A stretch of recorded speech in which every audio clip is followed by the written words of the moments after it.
transfer the title of this house to my startup's holding company by Friday noon, or you will never see your son or your future grandchildren ever again. Hey everyone, before we get deep into today's story, I want to know where you are tuning in from. Drop your city or country in the comments below. It always amazes me to see how far these stories travel. Now, let's get back to what happened. Those words hung in the air of my living room, sharp and heavy, completely shattering the quiet Tuesday afternoon. I sat frozen on my beige linen sofa, my laptop resting warm against my knees. I am 58 years old, and for the last 30 years, I have worked as a quality assurance automation engineer. My entire career is built on finding flaws. I write scripts that break software. I look for stress points, logical failures, and memory leaks. A memory leak is a specific kind of bug where a program slowly consumes more and more of a system's resources until the entire machine freezes and crashes. Looking at my daughter-in-law, Chloe, standing in the middle of my living room with her designer handbag and perfectly manicured nails, I realized she was the ultimate memory leak in my life. My son Mark stood just behind her. He was staring intensely at a small knot in the hardwood floor. He looked exhausted. His shoulders were slumped, his expensive button-down shirt wrinkled at the waist. He had always been a gentle boy, maybe too gentle. When he married Chloe 3 years ago, I thought her ambition would be good for him. I thought her drive to create her own lifestyle brand would push him to grow. I was wrong. Her ambition was a black hole, and she had spent the last 3 years dragging him into it. Chloe took a step closer, invading my personal space. Her perfume, something overwhelmingly floral and painfully expansive, filled my lungs. "Did you hear me, Helen?" she asked, her voice dripping with that artificial, sugary sweetness she always used when she was trying to mask her cruelty. "We are taking the brand to the next level. We secured a massive warehouse lease, but the investors pulled out at the last second. The creditors are coming after Mark's tech salary, and they will garnish his wages. His career will be ruined. We need liquidity. You have a paid-off house in a prime Austin neighborhood. We need the equity. You can move into a smaller condo. It is the only logical step for the family." I looked at her face. There was no request in her eyes. It was a pure, calculated demand. She had already decided my future for me. She assumed I was just a tired, older woman who would fold under the threat of losing contact with my only child. She thought I was a legacy system, outdated and easily overridden. "Mark," I said, keeping my voice as level and calm as if I were reading a test report, "is this what you want?" Mark shifted his weight from his left foot to his right. He refused to meet my eyes. He rubbed the back of his neck, a nervous habit he had had since he was 7 years old. "Mom, you know how it is. The economy is rough. Chloe's brand is right on the edge of breaking out. If we just get this capital, we can clear the immediate debt and launch the new product line. It is just a temporary restructuring of family assets." Temporary restructuring of family assets. He was speaking in her buzzwords. He had completely lost his own voice. "And if I say no?" I asked softly. Chloe smiled, a thin, bloodless stretching of her lips. "Then we are done, Helen. You are clearly not supportive of our family's future. If you will not act like a mother, you do not get the privileges of being a grandmother. You will not be invited to the holidays. You will not have our new address. You will be entirely on your own." I did not scream. I did not cry. I did not throw them out of my house. In my line of work, when a critical error occurs, you do not panic. You isolate the environment, you document the behavior, and then you shut down the affected services. I slowly closed my laptop. The soft click of the lid shutting sounded incredibly loud in the silent room. I set the computer on the coffee table, stood up, and smoothed the wrinkles from my jeans. I looked directly into Chloe's eyes. I saw the slight widening of her pupils. She was expecting a negotiation. She was expecting tears. "You have until Friday to figure out your own problems," I said, my voice completely stripped of emotion. "I am going to the grocery store. Please lock the front door on your way out." I walked past them. I grabbed my car keys from the ceramic bowl by the entryway, picked up my purse, and walked out the door. I did not look back. I got into my car, started the engine, and drove out of my subdivision. I did not go to the grocery store.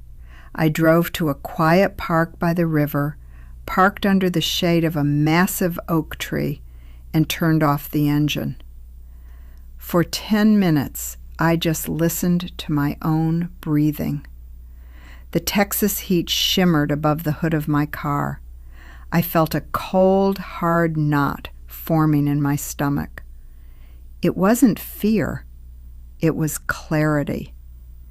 They had given me an ultimatum, believing my love for Mark was a vulnerability they could exploit. But they had forgotten who they were dealing with. I built the infrastructure of their lives. I was the one paying for the premium cloud servers hosting Chloe's failing e-commerce site. I was the primary account holder on their high-speed data plans. I had even installed and managed the smart home security system at their luxury rental apartment because Mark was too busy to figure it out. I pulled my phone from my purse. It was time to start patching the vulnerabilities. First, I logged into my cloud hosting provider. Chloe's lifestyle brand, Aura by Chloe, had 3 dedicated servers running continuously. I paid the $300 monthly bill because Mark had casually mentioned they were struggling with hosting costs a year ago. I navigated to the billing section. I clicked Cancel Subscription. A warning popped up. This action will immediately suspend all associated domains and databases. Proceed? I tapped Yes. Just like that, her digital storefront simply ceased to exist. Next, I opened the application for the telecom provider. 2 phone lines and a mobile hotspot were tethered to my family plan. I selected their devices, chose the option to suspend service due to a lost device, and confirmed. Their phones were now expensive paperweights. Finally, I logged into my bank. I navigated to the joint emergency fund I had set up for Mark years ago. It had $20,000 in it, meant for medical emergencies. I transferred the entire balance into my private individual account. I sat back against the leather seat of my car. The dashboard clock read 3:14 p.m.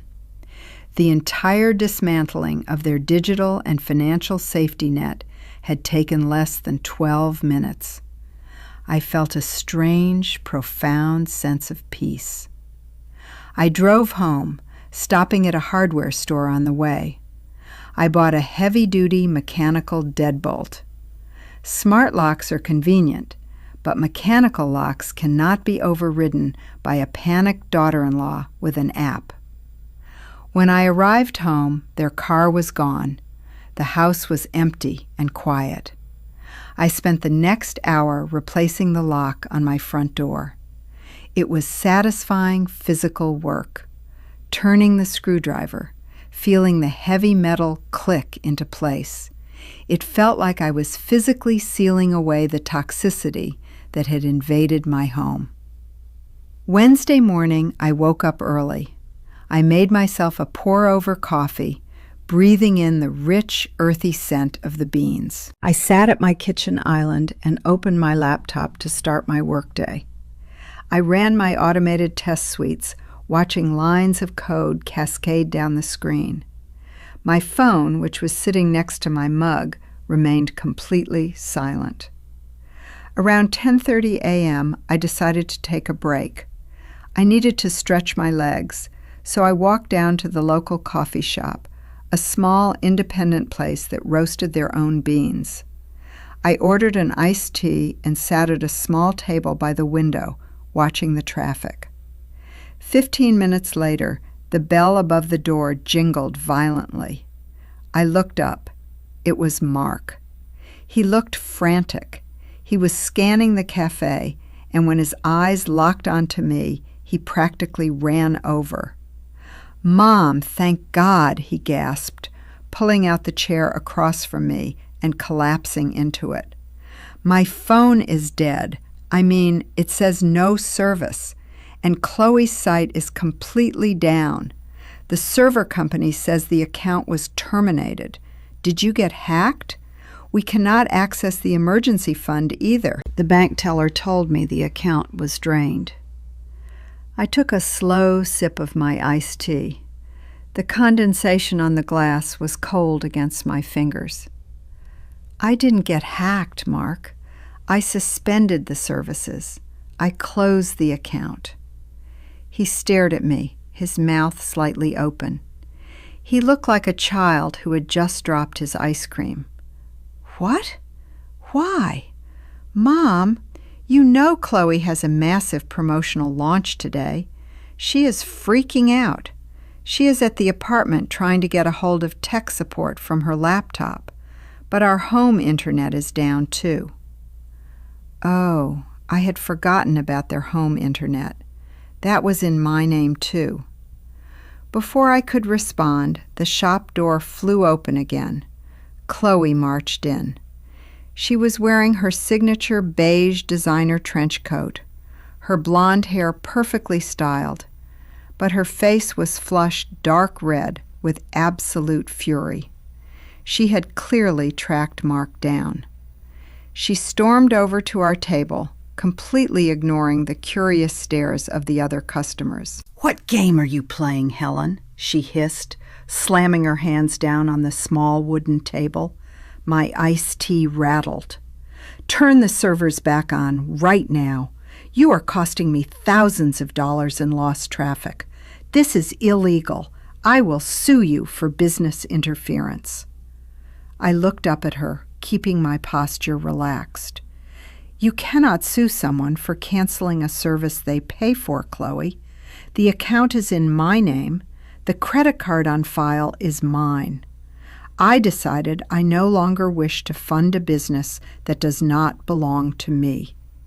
"You are doing this to punish us because we asked for the house," she snapped, her voice rising dangerously close to a shout. "You are a bitter, lonely old woman who wants to control her son. Mark, tell her. Tell her to fix this right now." Mark looked terrified. He looked at me, then at Chloe, his eyes darting back and forth like a trapped animal. "Mom, please," he whispered. "Just turn the site back on. We can talk about the house later. Just let her have the launch." "There is nothing to talk about," I said, my voice steady and firm. "You gave me an ultimatum yesterday. You told me to hand over my life's work or lose my family. I made my choice. I am securing my assets. If her business is as successful as you claim, she can open her own hosting account and upload her backups. Assuming, of course, she actually made backups." Chloe's face went completely white. As a software tester, I knew the look of someone who had just realized a catastrophic failure was their own fault. She didn't have backups. She had relied entirely on my automated systems and never bothered to learn how they worked. You evil, she stammered, unable to find the right words that wouldn't violate her carefully crafted public persona. She grabbed Mark's arm, her perfectly manicured nails digging into his shirt. "We are leaving. We are going to a lawyer. You will regret this, Helen." She dragged him out of the coffee shop. I watched them walk down the sidewalk, Chloe furiously gesturing while Mark kept his head down. I finished my iced tea, left a tip on the table, and walked back home. That evening, the real test began. I was sitting in my living room reading a novel when my phone screen lit up. It was an alert from the smart home security app. Multiple failed login attempts detected from unrecognized device. I opened the app. I navigated to the security logs. Someone was trying to remotely access my home network. They were trying to guess my administrator password. I watched the logs populate in real time. Failed attempt. Failed attempt. Failed attempt. Chloe was trying to hack into my house. She probably thought if she could access my network, she could find my stored passwords and turn her servers back on. Or maybe just lock me out of my own thermostat to be vindictive. I smiled, a very small, sad smile. She was trying to out-tech a quality assurance automation engineer. I didn't just block her IP address. I went into the router settings and created a recursive loop. The next time she tried to log in, her browser would freeze, trapped in an endless cycle of redirecting back to her own local IP address. It was a harmless but incredibly frustrating trap. I watched the log show one final connection attempt, followed by complete silence. She had crashed her own laptop. Thursday was quiet, eerily quiet. Without the constant barrage of texts asking me to pay for an Uber, or to order groceries to their apartment, or to fix a glitch on Chloe's website, I had hours of free time. I went into my backyard and spent the afternoon tending to my rose bushes. The soil was rich and dark. I pulled weeds, pruned dead leaves, and watered the roots. It felt incredibly grounding. For years, my energy had been siphoned away by their endless demands. Now, I was pouring that energy back into my own life, and the results were beautiful. Friday morning arrived, the deadline they had given me. I made myself a hearty breakfast of scrambled eggs and toast. I drank my coffee slowly. At exactly 11:45 a.m., a black luxury sedan pulled into my driveway. It was Chloe's leased car, the car I had previously been a guarantor for. I watched from the kitchen window as they both got out. They looked terrible. Mark had dark circles under his eyes, his hair was uncombed, and he was wearing the exact same clothes from Wednesday.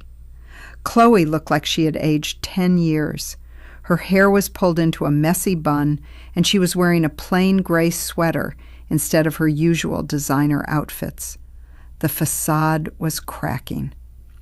I walked to the front door, making sure the heavy mechanical deadbolt was locked, and opened the wooden door, leaving the thick glass storm door shut and locked between us. Chloe marched up the porch steps, Mark trailing behind her like a shadow. "Open the door, Helen," Chloe commanded, though her voice lacked its usual venom. It sounded shaky. "We can speak through the glass," I said clearly. Chloe hit the glass with the flat of her palm. "Stop playing games. The creditors froze our joint accounts this morning because of the missed payments. I cannot pay my vendors. My brand is dead. My reputation is ruined. You need to sign the paperwork. We brought the notary documents. We need the equity transfer today, or we are filing for bankruptcy." "I am not signing anything, Chloe," I said. I looked directly at my son. "Mark, I love you. I will always love you. But I will not set myself on fire to keep her delusions warm. You are an adult. You made these financial choices. You guaranteed her loans. You have to face the consequences." Mark pressed his forehead against the cool glass of the storm door. He looked so small. "Mom, please. They are going to take my car. They are going to take everything. We won't have a place to live. Chloe says she will leave me if I go bankrupt." My heart ached, a deep, heavy pull in my chest. But I knew that if I gave in, I would only be funding the next disaster. The memory leak would continue until nothing was left. "If she leaves you because you have no money, Mark, then she never loved you," I said softly. "She loved what you could provide, and she loved what I could provide. I am cutting the cord. I have contacted a lawyer, and I have formally removed myself as a guarantor from your lease. The paperwork was filed yesterday. Whatever happens next is entirely up to you." Chloe let out a sound that was half scream, half sob. "You are a monster. You are destroying your own son." "No, Chloe," I replied, stepping back from the door. "I am finally letting him grow up. Goodbye." I closed the heavy wooden door, turning the deadbolt with a solid, echoing click. I walked back into my kitchen. I heard muffled shouting from the porch, followed by the sound of a car engine starting, and then the squeal of tires as they reversed out of my driveway. The silence that followed was different this time. It wasn't the tense silence before a storm. It was the clear, bright silence after the rain has washed everything clean. The following weeks were a period of intense transition. I heard through mutual acquaintances that Mark and Chloe had indeed been evicted. Chloe's business was liquidated to pay off a fraction of her massive debts. Just as Mark had feared, the moment the money vanished and the luxury lifestyle collapsed, Chloe packed her designer bags and left him. She moved to Los Angeles, supposedly to find new investors, but everyone knew she was just looking for a new host.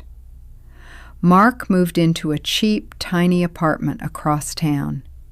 He had to take public transportation to his tech job because his car was repossessed. For the first 2 months, we didn't speak. I gave him the space to hit rock bottom. I knew he had to feel the full weight of his reality without me there to cushion the fall. During that time, I thrived. I realized how much of my income had been vanishing into their void.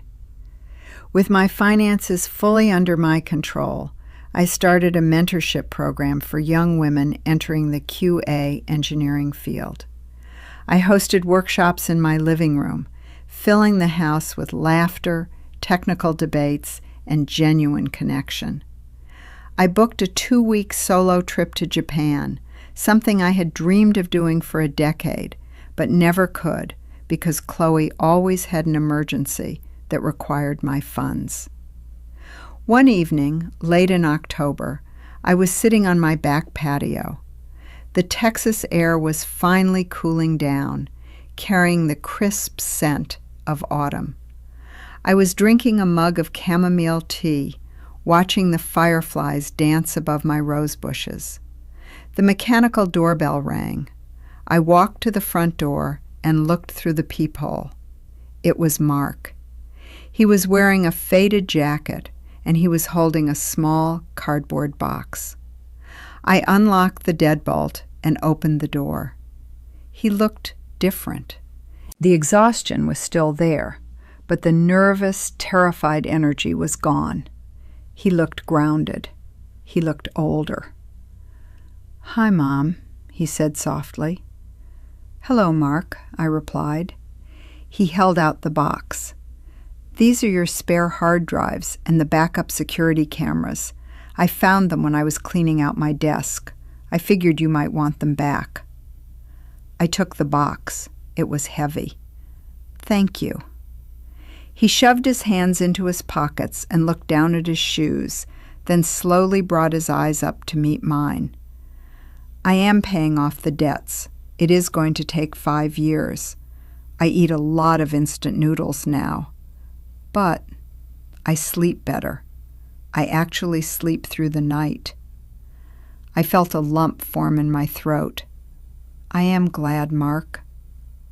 "You were right," he whispered, his voice cracking slightly, "about the memory leak. I couldn't see it when I was inside the system, but you were right to shut it down. I'm sorry it took me losing everything to see it." I stepped forward and wrapped my arms around my son. He hugged me back, burying his face in my shoulder, his shoulders shaking slightly. It wasn't a magic fix. A hug doesn't erase $500,000 in debt, and it doesn't instantly heal years of manipulation. But it was a patch. It was a successful test run of a new, healthier dynamic. He didn't ask for money. He didn't ask to move in. We stood on the porch for a while, just talking about his new job responsibilities and my upcoming trip to Tokyo. When he left, he walked to the bus stop at the end of the street, his head held a little higher. I walked back inside, locked the door, and smiled. The bug was fixed. The system was stable. I was in control of my own life, and my house was my sanctuary again. And that brings us to the end of today's story. It is incredibly difficult to cut off someone you love, especially when they are being used by someone else. Have you ever had to enforce a brutal boundary to save your own sanity? Let me know your thoughts down in the comments. And if you enjoyed this journey, please hit that subscribe button to hear more stories like this one. Stay strong out there.